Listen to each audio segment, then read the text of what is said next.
Hi, my name is Sirphi and I am first year student of IIM Trichy. Today I am going to speak about impact of coronavirus on Indian and global economy. This coronavirus and the global lockdown has led to a huge distress in the minds of people, the effect of which can be seen in the Sensex and in the stock markets. So for an example, as our Sensex has dropped from 40,000 to 27,000 as on April 8th.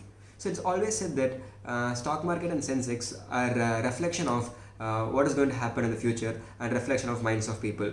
So this is creating a huge panic. For an example, the major investment in the stock market are foreign portfolio investors. So when they are the major investors in companies like HDFC, ICICI and the major giants. So when you compare to the 2008 crisis and now, in 2008 crisis, throughout the crisis period, the amount of the value of shares which is taken away from them, it's 9 billion. But as of now, the amount of shares taken from the start of this COVID virus problem until now is 16.5 billion US dollars. So look at the amount of distress and the panic situation created among. So the next question is this crisis going to peak or will it come back to normal at some point of time?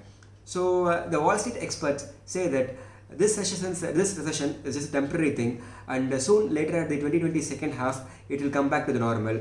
And also since the bond values are almost bond return values are almost to zeros, this the FDI money should go to an outflow and it will distribute to the developing countries. So this is a good thing where we can expect things to fall back in place. So fine, is this crisis only in India or rest towards the world? So let's speak about few countries. Take Lebanon. Lebanon, even during the 1915 civil war, they failed on foreign debt, but for the first time they had failed on the foreign debt. So Lebanon is done.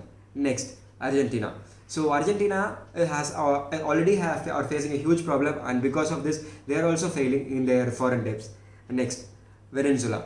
So a country like Venezuela is rich in oil, and they are also facing a problem, and also they are facing problem from US sanctions on one side, and this is also creating a huge problem. And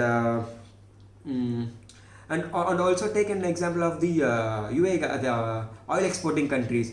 We have seen that the oil barrel prices has dropped from $60 per barrel to $30. So those countries are also facing a problem.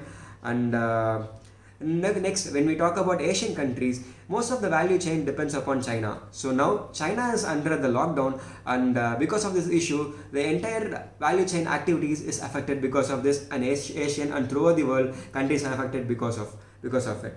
And next, moving on to the BRICS countries. So BRIC countries recently had a meeting, and they are planning to set up a bank and to fund in the developing global projects.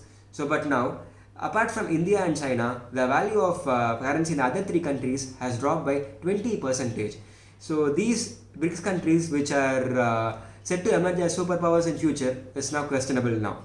So next, United Nations Conference on Trade and Development gives a loan of about $1 trillion to the developing countries, but this is cancelled now because already now that the developed countries are themselves in a problem, this has been cancelled.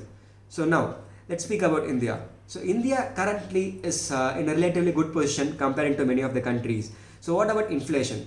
So inflation is not expected to high rises because throughout the world this crisis exists, and not every country is doing well. Everyone is on the same page. So inflation is not a problem. But leave about the prices of vegetables and fruits, and those are going to hike for definitely.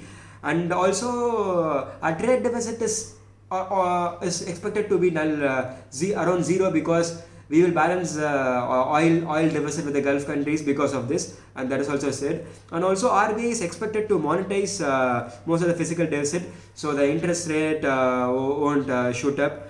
But to say all in all together, India's immunity will be tested for sure, and be prepared for the stormy situation. Thank you.